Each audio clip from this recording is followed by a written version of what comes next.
ఆర్ఎంపీలు ఏమైనా చీకటి రాజ్యం వెళ్తున్నారా? ఫస్ట్ ఇది గమనించాల్సి ఉంటుంది.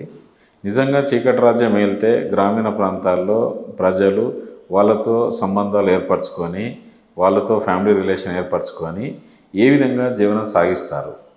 అంటే ఆర్ఎంపీలు దొంగల, లేదు ప్రజలు ఆర్ఎంపీలు అందరు కలిసి దొంగల అనేది ఇప్పుడు ఒక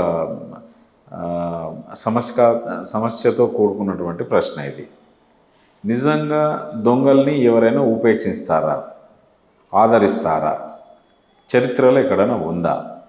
ఒకవేళ దొంగలను ఆదరించినట్టయితే ఆదరించిన వారు కూడా దొంగలే అవుతారు. సో ఇట్లాంటి క్రమంలో నేను మాట్లాడదలుచుకుంది ఏంటంటే, తెలంగాణ మెడికల్ కౌన్సిల్ వారితో మీరు ఆ పిచ్చి మాటలు బంద్ చేసి, మీకు కావలసిన లేదు మీరు నిర్ణయించుకున్న మీ నేషనల్ మెడికల్ కౌన్సిల్ పద్ధతి కానీ, లేదంటే తెలంగాణ మెడికల్ కౌన్సిల్ పద్ధతి కానీ, అది ఫస్ట్ మీరు చేయాల్సిన పని ఏంటంటే, మీ కౌన్సిల్లో సభ్యులైనటువంటి రిజిస్టర్ అయినటువంటి డాక్టర్లని ఫస్ట్ కట్టడి చేయండి. చేసిన తర్వాత ఈ దొంగల జోలికి రండి. మీరు కనుక విలేజ్లలో పోయి పనిచేస్తే ఈ దొంగలు ఉండాల్సిన అవసరం లేదు, మీరు కష్టపడాల్సిన అవసరం లేదు వీళ్ళ కొరకు. సో దయచేసి చెప్తున్నా ఆర్ఎంపీ మిత్రులారా, పిఎంపీ మిత్రులారా, మిమ్మల్ని దొంగలు, పారిపోయిన వాళ్ళు అనేటువంటి మాట పడాల్సిన అవసరం లేదు మీకు. ఎందుకంటే అందరూ ఏమనుకుంటారంటే మీ పొట్టకూటి కోసం చేస్తున్నారు అనేది వీళ్ళ వాదన. నాకు తెలిసి ఈ పని వదిలేస్తే ఇంకా చాలా పనులు ఉన్నాయి చేసుకోవడానికి. కానీ ఈ పని వదిలేస్తే ఎంతమందికి ఇబ్బంది అవుతుందనే విషయం జనాలకు తెలియట్లేదు, ప్రభుత్వానికి తెలియట్లేదు. తెలంగాణ మెడికల్ కౌన్సిల్లో ఎక్కడో రూమ్లో కూర్చుని మాట్లాడితే వాళ్ళకు కూడా తెలియట్లేదు. నేను చెప్పేది ఏంటంటే, మీరు అందరూ ఏకతాటికి రండి. ఎవరైతే గౌరవ ప్రెసిడెంట్లు ఉన్నారో, అధ్యక్షులు ఉన్నారో వారందరికీ విజ్ఞప్తి చేస్తున్నా, మీ ఎంబడి ఎంహెచ్ఐ టీవీ ఉంటుంది. మీ కొరకు పోరాటం చేయడానికి నేను ముందుకు వస్తున్నా. దయచేసి నేను చెప్పిన దాన్ని చెడుగా అర్థం చేసుకోకుండా, ప్రతిసారి ఏదో ఒక ప్రాబ్లం అవుతుంది. ఈ ప్రాబ్లంని ఈసారి మాత్రం కేసులు పెట్టే కాడికి వచ్చింది. ఈ కేసులు పెట్టే క్రమం నేను లాస్ట్ టైం చెప్పినాను 15 రోజుల క్రితం తెలంగాణ మెడికల్ చైర్మన్ గారికి లెటర్ ఇచ్చినాను. సో దాని మీద ఏమీ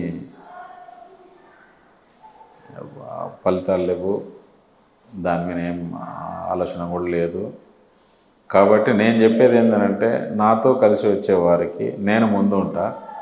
అసలు తెలంగాణ మెడికల్ కౌన్సిల్ ఎన్ని అక్రమాలు చేస్తుంది, తెలంగాణ మెడికల్ కౌన్సిల్ ఎన్ని అక్రమాలు అని అంటే, తెలంగాణ మెడికల్ కౌన్సిల్ చేయదు ఎప్పుడు. అందులో ఉన్నటువంటి సభ్యులు ఎన్ని అక్రమాలు చేస్తున్నారు, వాళ్ళు చేసే అటువంటి విధి విధానాల గురించి నేను మాట్లాడుతున్నా. సేఫ్టీ మెజర్ లేకుండా ఎన్ని హాస్పిటల్స్ ఉన్నాయి. మరి వాళ్ళు చదువుకున్న వాళ్ళే కదా, అన్నీ తెలిసిన వాళ్ళే కదా. మీకంటే ప్రాణాల విలువ తెలియదు, మీరు దొంగలు. మరి ప్రాణాల విలువ తెలిసిన వాళ్ళు, చదువుకున్న వాళ్ళు, ఒక 6 సంవత్సరాలు 10 సంవత్సరాలు చదువుకున్న వాళ్ళు పైసల కొరకు గడ్డి తినేటువంటి డాక్టర్లని ఏమనాలి, క్వాలిఫైడ్ డాక్టర్లని? సో దాని మీద నేను ముందుకు వస్తున్నా. దయచేసి మీరందరూ ఈ వీడియో చూసి ఫస్ట్ నెగిటివ్ ఆలోచించడం బంద్ చేయండి. నేను చెప్పింది జాగ్రత్తగా ఆలోచించండి. మీరందరూ ఇందులో నంబర్ ఇస్తా కింద, నేను వాట్సాప్ది. ఆ నంబర్ కనెక్ట్ కాండి, అయ్యి ఒకరోజు కూర్చోండి మాట్లాడదాం. ఎందుకంటే ఇప్పుడు సీజనల్ వ్యాధులు ఊర్లల్లో ఇబ్బందికరంగా ఉంటుంది. మళ్ళీ అందులోన వ్యవసాయ పనులు ఎక్కువ ఉంటుంది. ఒక మనిషి ఒకరోజు సిక్ అయిందంటే చాలా ఇబ్బందులు అవుతాయి వాళ్ళకి. సో వాళ్ళు సిటీకో లేకపోతే ఇంకా దగ్గర ఉన్న మండలానికో టౌన్కి వెళ్ళడం, అది ఇబ్బంది అవుతుంది. ఆ టైంలో మిమ్మల్ని వీళ్ళు ఇబ్బంది పెట్టడం సరికాదు. కొంతమంది కొన్ని రకాలు చెప్తా ఉన్నారు. డిఎంహెచ్ఓల బాధలు వాళ్ళు చెప్తా ఉన్నారు, ఐఎంఏ వాళ్ళ బాధలు వీళ్ళు చెప్తా ఉన్నారు. తెలంగాణ మెడికల్ కౌన్సిల్ మాత్రం ఎస్, మేము వీళ్ళని లేకుండా చేస్తాం. అది వీళ్ళ తరం కాదు. నేను ఛాలెంజ్ చేసి చెప్తా. వీళ్ళ తరం కావాలంటే వీళ్ళు ఎంబీబీఎస్ డాక్టర్లు ఊరలకు వచ్చి చేయగలిగిన నాడే ఆర్ఎంపీ పిఎంపీ వ్యవస్థను తీసేయడం జరుగుతుంది. ఈ వ్యవస్థను తీసివేయాలని అంటే పూర్తిగా విలేజ్లకు వచ్చి వాళ్ళు పనిచేస్తే మాత్రమే అవుతుంది. కాబట్టి ఇట్లాంటి వ్యవస్థను రూపుమాపుతామని అనుకుంటే అది కలవని పని. దానికి ఏమన్నా ప్రత్యామ్నాయ చర్యలు చేయండి, లేదు అని అంటే దానికి ఏమైనా ఆలోచన చేయండి, లేదు కూర్చుండి పరిష్కారం మాట్లాడండి. అంతేగాని దొరికినట్టు మీద కేసులు పెడతామని అంటే అది పాసిబుల్ కాదు. ఎంతమంది అయినా పెడతారు? 60,000 మంది ఉన్నారు. 60,000 మంది అయినా కేసులు పెడతారా మీరు? ఎందుకు దొంగలు కావాలి? ఎందుకు పారిపోవాలి? ఎందుకు జైలు పాలు కావాలి? వాళ్ళు చేసిన తప్పేంటి? ఒకవేళ నిజంగా మీరు పోయి చేస్తా అంటే నేను బంద్ చేపిస్తా. నేను ఛాలెంజ్ చేస్తున్నా తెలంగాణ మెడికల్ కౌన్సిల్కి.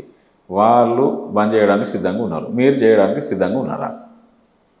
దయచేసి ఆర్ఎంపీ పిఎంపీలారు చెప్తున్నా, నేను ఈ ఛాలెంజ్ని నేను వేస్తున్నా తెలంగాణ మెడికల్ కౌన్సిల్కి. మీరు నాతో రండి. మీరు లీడర్ల దగ్గరికి పోతాము లేకపోతే మీటింగ్లు పెడతామంటే కాదు. దానికి పరిష్కార మార్గం మనమే ఎంకలాడదాం. ఈ విషయాన్ని గ్రహించి దయచేసి అందరు నన్ను ఫాలో అవ్వండి. ఎంహెచ్ఐ టీవీకి మీ ఆదరణ బాగా ఇచ్చినారు.